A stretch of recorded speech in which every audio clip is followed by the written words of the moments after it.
US లో doctor గా స్థిరపడాలని అనుకుంటున్నారా? అయితే అతి తక్కువ ఖర్చుతో ఎగ్ ప్లస్ తో సాకారం చేసుకోండి.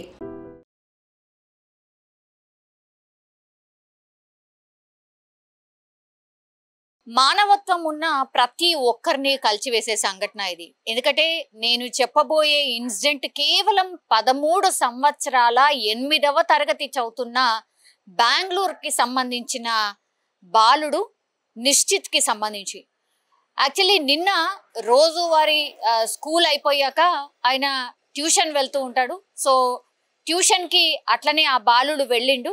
స్కూల్కి వెళ్ళి వచ్చిన తర్వాత వెళ్ళిన తర్వాత స్కూల్కి వెళ్ళి 4 గంటలకు వచ్చి 5 గంటలకు ట్యూషన్ వెళ్ళిండు. 7:30 వరకు మళ్ళీ తిరిగి వచ్చేయాల్సి ఉంటుంది. కానీ 7:30 అయిపోయింది, ఇంకా కూడా ఇంటికి రాలేదు ఆ బాలుడు. దీంతో తల్లిదండ్రులు ఎందుకు ఇంకా రాలేదు, 7:30 అయిపోయింది, 8 అవుతోంది, ఇంకా కూడా ఎటు పోయిండు ఏంటి అని వాళ్ళ టీచర్స్కి ఫోన్ చేయగానే ట్యూషన్కి సంబంధించిన టీచర్ లేదండి మీ బాబు అప్పుడే వెళ్ళిపోయాడు, లేడు, ట్యూషన్లో లేడు అన్నటువంటి మాట చెప్పిండ్రు. అదేంటి అసలు ఇంటికి రాలేదు, అలా అని ట్యూషన్లో కూడా లేదు, మరి ఎవరన్నా ఫ్రెండ్ ఇంటికి ఎక్కడికన్నా పోయాడా, పక్కన షాప్కి ఎక్కడికన్నా పోయాడా అన్నటువంటిది డౌట్ వచ్చి ఏం చేశారంటే ఫస్ట్ ఆ ట్యూషన్లో చదివేటటువంటి పిల్లలు ఆయన క్లాస్మేట్కి సంబంధించిన పిల్లలకి కాల్ చేశారు. అప్పుడు మా బాబు అయితే ఇంటికి వచ్చేసారు, మరి మీ బాబు అయితే మా దగ్గర లేడు అని వాళ్ళ ఫ్రెండ్స్ కూడా అట్లానే ఆన్సర్స్ ఇచ్చిండ్రు. దీంతో కంగారు ఇంకా పెరిగిపోయింది. తల్లిదండ్రులకు ఏం అర్థం కాలేదు. అరే ట్యూషన్కి వెళ్ళినటువంటి బాబు ఎక్కడ పోతాడు మరి ఏంటి అనేది ఆ చుట్టుపక్కల ఉన్న షాప్స్ వాళ్ళ ఇంటి దగ్గర నుంచి వాళ్ళ ట్యూషన్ వరకు కూడా మొత్తం వెతకడం స్టార్ట్ చేసిండ్రు. అట్లాగే స్కూల్లో ఉన్నటువంటి వాళ్ళ ఫ్రెండ్స్ కి కూడా కాల్ చేసిండ్రు. ట్యూషన్ మేట్సే కాదు, స్కూల్ మేట్స్ కి సంబంధించి క్లాస్మేట్స్ కి కూడా కాల్ చేశారు. ఎవరింటికి పోలేదు. దీంతో రిలేటివ్స్ కి కాల్ చేశారు, వాళ్ళ ఇంటికి వెళ్ళారేమో అని. వాళ్ళకు తెలిసినటువంటి వాళ్ళు, రిలేటివ్స్ అనుకోండి, చుట్టుపక్కల వాళ్ళు అనుకోండి, ఫ్రెండ్స్ అనుకోండి, వీళ్ళందరికీ కూడా కాల్ చేసి మా బాబు ఏమైనా మీ ఇంటికి వచ్చాడా అని అడగడం స్టార్ట్ చేశారు. అట్లా ఒక 2 గంటలు అయిపోయింది. ఇంకా వాళ్ళకి అసలు ఇంకా ఏం అర్థం కాలేదు. రోజు లాగానే ఆయన ట్యూషన్ వెళ్ళిండు, బట్ ఈ రోజు ఎందుకు రాలేదు అనేటువంటిది టెన్షన్ స్టార్ట్ అయిపోయింది. దీంతో అందరికీ కాల్ చేసినప్పటికీ కూడా ఎవరు కూడా మా ఇంటికి రాలేదు అని చెప్పడంతో దీంతో వాళ్ళకు టెన్షన్ ఏ రేంజ్ లో ఉంటుందో మనకు తెలుసు. బికాస్ ఒక అబ్బాయి, 13 ఏళ్ళ అబ్బాయి, ఆయన తప్పిపోయాడు, దొరకట్లేదు, ఎటు వెళ్ళాడో తెలియట్లేదు అంటే టెన్షన్ ఎలా ఉంటుందో మనం అర్థం చేసుకోవచ్చు.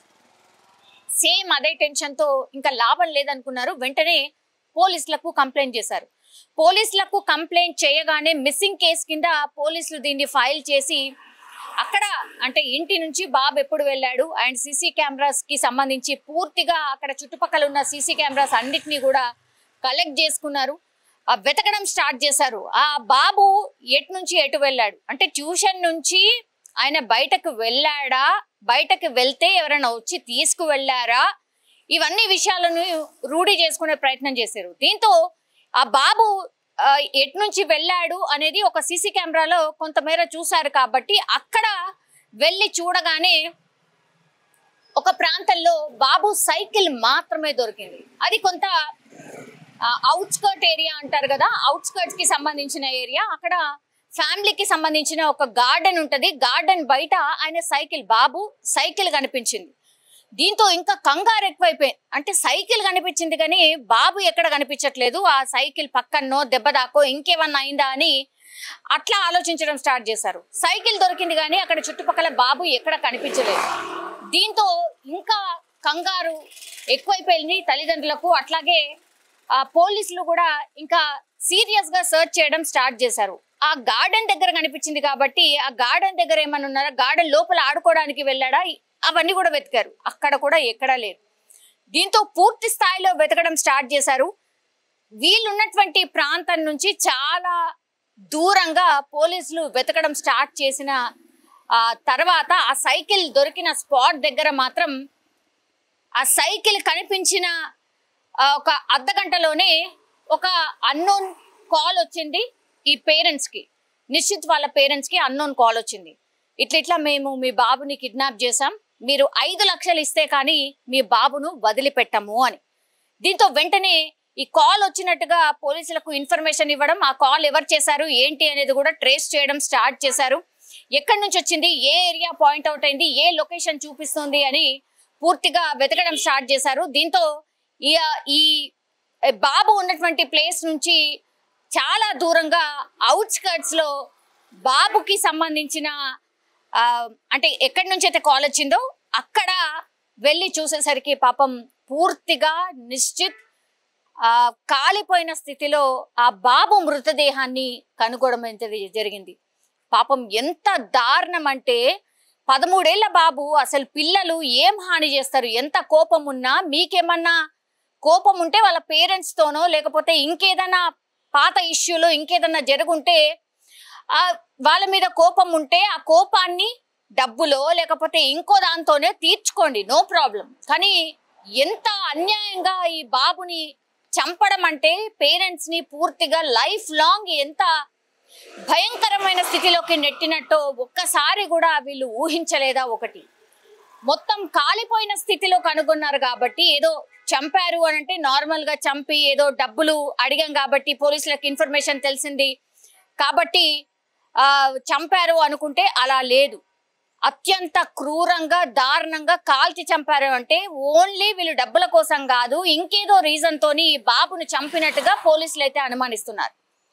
ఆ బాబు కాలిపోయిన స్థితి చూసిన తర్వాత తల్లిదండ్రుల రోదనలు పూర్తి స్థాయిలో అసలు ఎలా ఉంటుందో మనం ఊహించుకోవచ్చు. ఆ కాలనీకి సంబంధించిన వ్యక్తులు ఎవరైతే ఈ ఇన్సిడెంట్ తెలిసిన తర్వాత ఏమి అర్థం కాని పరిస్థితుల్లో వాళ్ళ పేరెంట్సే కాదు అక్కడ చుట్టుపక్కల వాళ్ళ ఫ్రెండ్స్ కావచ్చు, ఇంత పెద్ద ఇన్సిడెంట్ ఎట్లా జరిగింది, అసలు ఏమై ఉంటుందో అర్థం కాని సిచ్యువేషన్ లో ఉన్నారు.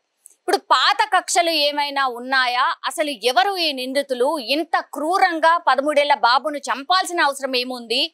గతంలో వీళ్ళ పేరెంట్స్ ఎవరితోనైనా గొడవలున్నాయా? ఎవరితోనైనా పంచాయతీలు ఉన్నాయా?